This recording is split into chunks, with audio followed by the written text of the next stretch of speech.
This is the only YouTube play button that guarantees success, but it's not for the reason that you think. After 5 years grinding away in my little wood shop, I've discovered the truth behind why most creators never make it. Only 5% of channels ever get monetized, and only 0.25% make a living off of it. In today's video, I'm going to show you the one mistake that is a channel killer. And believe me, I've battled with it, and it almost won.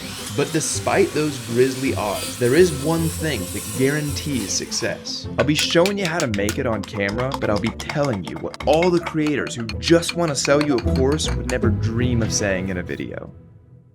5 years ago, I quit my cushy corporate America job as a biomedical engineer to start a one-man woodworking shop called Outer Woods. I've probably made 50 plus tables doing this thing full time, and for the first 4 years, I thought scaling could only be done in one way. Increase the demand for custom woodworking, then meet that demand by increasing output. To put it simply, make a ton of tables. That was my North Star, and when the demand that I'd been chasing finally showed up after all those years, I realized that scaling that way would prove to be impossible for me. More on that later, but because of it, I had to pivot hard. So this last year, instead of trying to scale with a higher production of pieces, I tried to scale in a different way, with content. And since then, every measurable business analytic would tell me that I've made a terrible decision. So why is my channel not dead yet? And what is this thing that I'm making that's going to guarantee my success on this platform? Even when every KPI or EBITDA or EBITDA for my business indicates that I should probably go back to making custom furniture instead of videos. But I am very confident about making videos, and I'll tell you why as well. And hell, if you just want that magical little secret to YouTube success so that you can save this video to never look at it again, skip to minute 6.5. But if you actually want to know some context behind things and see if this is actually going to work for you, this next section's crucial. Up until the day that it happened, I was never supposed to be a woodworker for my career, much less a content creator. What? I used to be a biomedical engineer. I was in product development, designing implants for joint replacement surgery. I was just gonna work up the corporate ladder forever. But objectively, that was just never gonna work for me, because I've always been one of those funky little weirdos, you know? Like one of those kids who's a puppeteer for a rainbow-dwelling fairy munchkin in a destination imagination competition. Like, you remember those kids? Yeah, they don't grow up to crush it at a desk job for 40 years. But there I sat, at my desk job, with a 40-year career set up beautifully on a platter. All I had to do was just stick to it and heed the advice of any strong-willed stoic of history. I think the saying goes, when the going gets tough, just quit. And so I did. And then as I applied to new jobs, lying on every single cover letter, saying that, since I was a kid, I've always dreamed about following my passion and becoming a financial analyst. About becoming a quality control engineer. About becoming a strategic positioning consultant. I was like, what if I took all that energy that I'm devoting towards trying to appease some job gatekeeper who doesn't give a shit about me, just so that maybe they give me the opportunity to make some tech billionaire, an even richer tech billionaire. What if I took all that energy and devoted it towards something I was actually passionate about? Crazy idea, right? So one day, about 5 years ago, I just decided that I had a company and it was called Outer Woods. For 4 years, the main goal was to crank out as many pieces as I could and become operationally efficient. And for the puppeteer of a rainbow-dwelling fairy munchkin, yeah, that's just not gonna work out. So by year 3 of me making a bunch of pieces, trying to build up the portfolio, get more clients, your boy got burnt the flying out. So once again, I pivoted the business towards something that is truly in line with me as a person, and I think I'm pretty good at it too. Making some content. But 95% of people who go that direction fail. Over the last few years, I've made hundreds of videos and been through the meat grinder of content creation. Like, I've made every financial and business mistake you can make in this craft. Hearing that, I bet you might be curious about a few things. Like, how long did it take before I made any money off of content? Or how much time does it take to make a video and how much does it even pay? Or now that you've been grinding on it for a few years, how much are you making? How much time do you have to devote towards it? Is it worth it? I'll answer those questions. I started making videos on Instagram without a clear reason of why I was doing it. I just kind of generally knew it could be good for marketing, but more importantly, I just really liked doing it. So in about 2 years, I had made over 300 posts, and that gave me 14,000 Instagram followers. During those 2 years, I posted most of the workdays, and each post took about an hour to an hour and a half to edit. That is hundreds of hours devoted towards filming and editing, and over those first 2 years, my grand earnings total came out to be $0. The next year, 200 more posts, and even more time devoted towards filming and editing. The grand total that year? $250. The next year, I decided to go for quality, not quantity, so I only made 150 posts. But this took hundreds of hours to film and edit these quality pieces. My fourth year on Instagram? $500. The issue is, on Instagram, I'm really good at getting new followers and a lot of views on my posts. But Instagram does not pay per view. But guess what platform does pay per view? YouTube. So I had the epiphany that I'll just do the same thing on that platform that I did with Instagram. Make good content, be consistent. Plus I had the it factor. I could mobilize 150,000 people from Instagram, go straight to YouTube. I'd be making a living off of content in weeks. Right? No, hell no. And I didn't know it, but I was going full steam ahead towards the one mistake you cannot make as a YouTuber.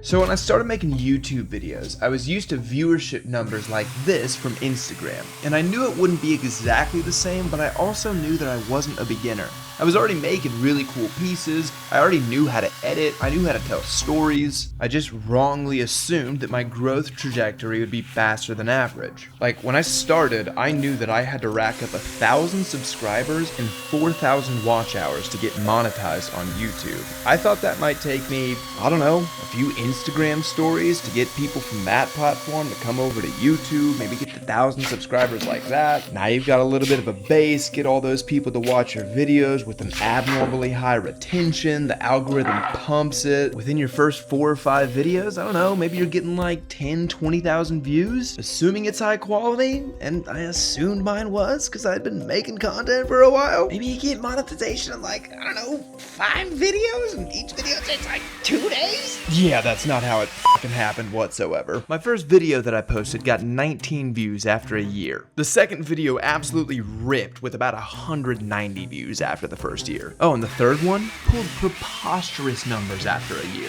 Oh, and don't worry, like you, I looked at those numbers and thought, that's some exponential growth right there. I'm gonna hit monetization in no time. But those numbers don't tell the whole story. One video was no longer taking me an hour or 2, or even 3. A 15-minute long YouTube video was now taking me 40 hours to edit because I didn't want to sacrifice the quality that I had built up after 4 years on Instagram. Knowing all that, the issue becomes painfully clear now. When it was my full-time job to only create custom pieces of furniture for a client who would pay me for that furniture at the end of the day, I was just scraping by financially. Like, it was close. But now, I want to try to make, 2 YouTube videos per month, each of which is taking a full work week, and neither of which are paying me anything? Like, where is that extra time coming from to make those videos? And if you don't make the videos, your channel will never grow. But if you only make videos, how do you eat? But you know, I kept rhyming and I stepped right into the next cipher, because you best believe somebody's paying the Pied Piper. But actually, I just kind of stubbornly kept going, only because I knew I had done it on Instagram, so theoretically it was possible to do it on a different platform. And then while I had a couple videos that did well early on, it would shock me why the next 5 did so poorly, even though I was still spending 30 to 50 hours editing every single one to ensure it was really high quality.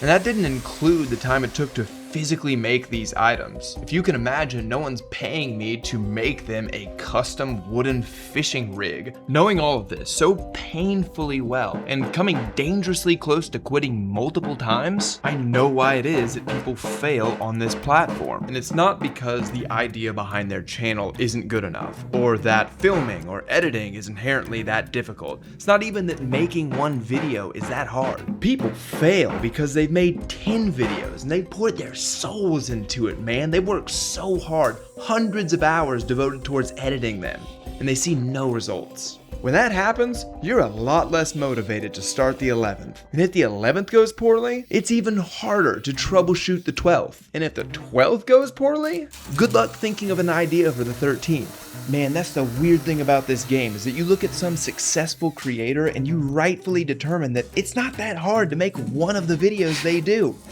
Good grief, that kind of exploded. It is hard to make 50 of those easy videos when you still haven't seen nearly the results that you probably deserve. And believe me, I'm still feeling it right now as I sit here at my desk. Like when I posted my last YouTube video, I was stoked about it. I thought she was going to the moon, and it kind of fell short based on how much effort and resources I put towards it. Yikes. And you betcha that's noodling around up in my head as I grind through this one, figuring out what the hell the story even is. Do people find this interesting? Does anyone care? Is this thing gonna flop? It's gonna flop, right? So, the biggest mistake that kills channels is deciding whether or not to make your next video based on how your last one did. You gotta be able to look some pretty grisly analytics in the eye and saddle up anyway. And maybe it sounds easy or obvious just to avoid that mistake. But when you've muscled through 20 videos and seen extremely flat results, and you don't know if the 21st video is gonna be the one that takes off or the 51st video is gonna be the one that takes off, man, good luck finding the motivation for that next edit without the following advice. Our channel did officially get monetized in October of 2025, and that was after about 17 long-form videos, about 100 shorts, and 30 hours of live streaming. If you add up all the time that I spent just on YouTube, forget Instagram, it was probably over 700 hours. And when it did happen, remember that at that point I still had made no money for those 700 hours of work. Okay, but you did it, Tanner, you got monetized, so how are things looking now? Well, since then, we've only made 4 long-form videos, because they're just really hard to make. The first one filled up about a third of my gas tank. The second one could cover, I don't know, some cheap ass burgers for you and a friend, but no drinks, of course. The third video just about knocked out 1/8 of 1 day of 1 month of my personal rent, but then there's also shop rent. Then the fourth one, I don't know, it kind of slapped. It took care of my subpar health insurance for 1 month. But hey, if you add up all those videos, it really starts to accumulate. I mean, what does that get you? Like $160, you know? Well then, yeah, you've got to divide that by the number of hours you've worked on all those videos, so that's... It's like $1 an hour. Which is not very good if you think about it. So if you want to help us to reach for the stars and get to like, I don't know, $1.20 an hour, consider liking if you like the video and subscribing if you want to see more like this, and it helps out quite a bit. Also, please check out the Patreon page. I do daily updates there, we do behind the scenes there, it's a good time. Now, back to imminent success. Alright, so what the f is the secret, Tanner? Doesn't seem like you know based on those numbers. Oh, I do. You ready? You have to make videos only because you just love making videos. That's it. You've got to build your channel around the things that excite you. Not me, not Hermione, you. Does the content of your videos excite you? Does your editing style excite you? Have you set up your workflow around making these videos so that it excites you? If you don't do that, I guarantee you, you're gonna make the mistake we talked about earlier, where you're focused on the metrics, and then at that point, it's just a gamble on which happens first between the channel taking off and your willpower running out.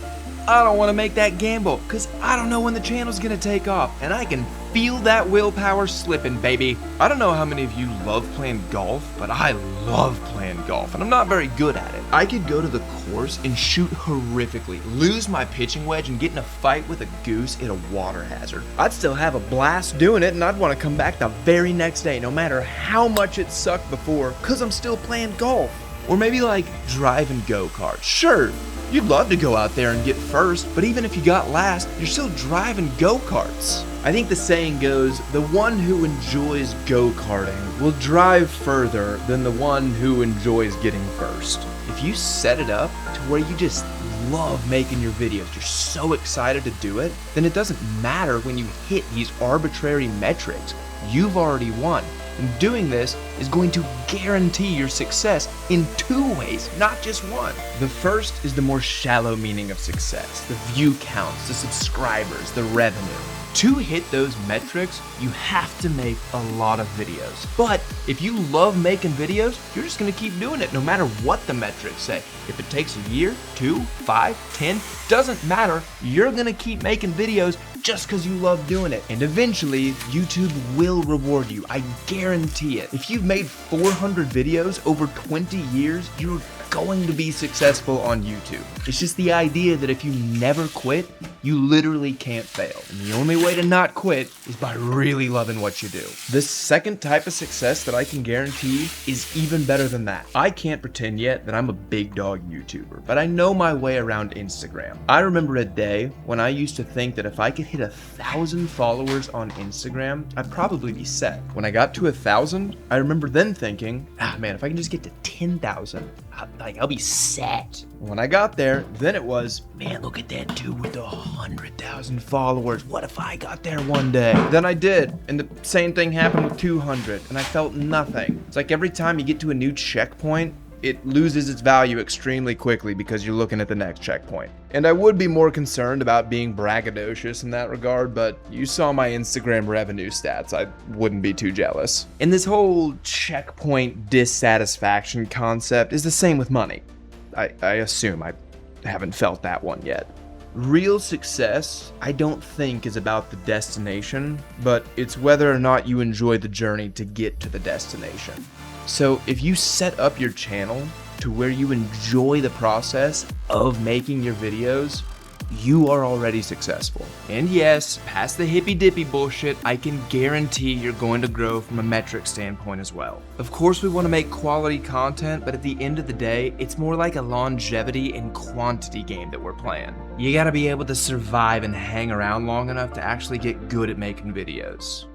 Yo, so what the am I making, and why does it have anything to do with what we've been talking about? So YouTube gives out these silly little plaques when a channel hits 100,000 subscribers, and then 1,000,000 subscribers, and then something else above that, I don't know. But because they've set it up this way, we all either consciously or subconsciously associate those metrics and those plaques with success. And if you're short of those metrics or you don't have a plaque, well then you're not successful yet. So I'm making this plaque to remind myself that I'm not gonna let some massive conglomerate company who's got more money than God determine when I'm successful based on some arbitrary metric they've set. This plaque represents that I'll be successful whenever I damn well please, Google, and that is when I enjoy making these videos. That is success. And guys, you can do it too. You can just make one, whoop, just like that, you're successful. And my plaque's so much cooler than theirs. I've got like end grain maple, and I've got Paduke that actually looks red. Their shit's